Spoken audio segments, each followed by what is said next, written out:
Kenyan sprinter Mark Otieno maintains that he has not doped after he was suspended on Saturday from racing at the Olympic Games in Tokyo following an adverse analytical test on his urine sample.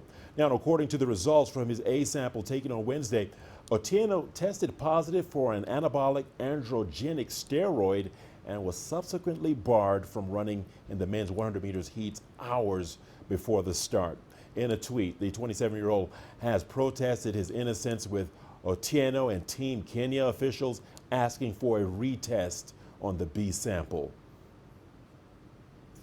All right, let's get a lot more on this. We are now joined by our correspondent Sadiq Shaban, who is in Eldoret, the distance running capital of Kenya. Sadiq Shaban, thank you for joining us here on Sports Scene. Let's get started. Sadiq, how will the expulsion of Mark Otieno from the Tokyo 2020 affect Team Kenya's chances in Japan? What's your take on that?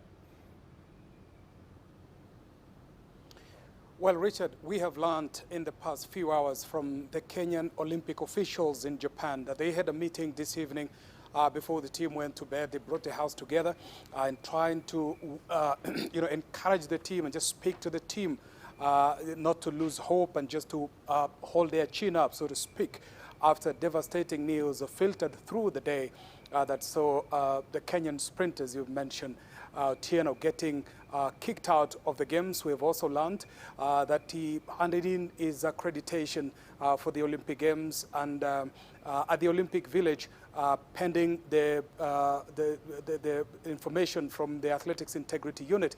As far as his B sample is concerned, then the athlete is unwelcome at the Olympic Village, and further reports have indicated to us that the athlete would in fact be traveling to Kenya in the coming hours as a case is being argued. Our sources have told us that it's extremely difficult at this particular point in time to be able to turn around a B sample in time to face the rest in a competition, considering that he had already lost a place in the semi-final. So this will be devastating news for Kenya, coming just 3 days, Richard, after two of the Kenyan athletes were omitted from the team for having not undergone enough anti-doping clearance or tests in light of Kenya's Category A status in the world of athletics at this particular point in terms of doping. So Kenya will have to put up with this stain, so to speak, for the next few days as Olympics proper now gets underway in Tokyo.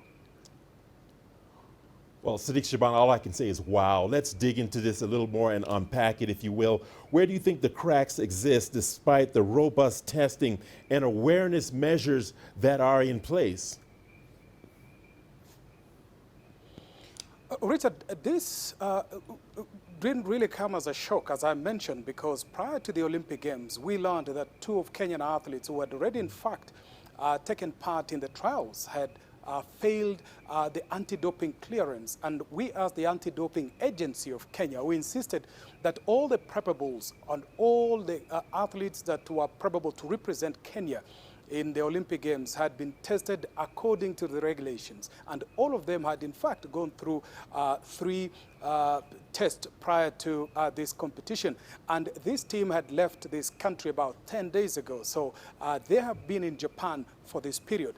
The anti-doping agency of Kenya insists that they have done their part. They have cleared all requirements that have been demanded from them by the World Athletics and particularly the Athletics Integrity Unit.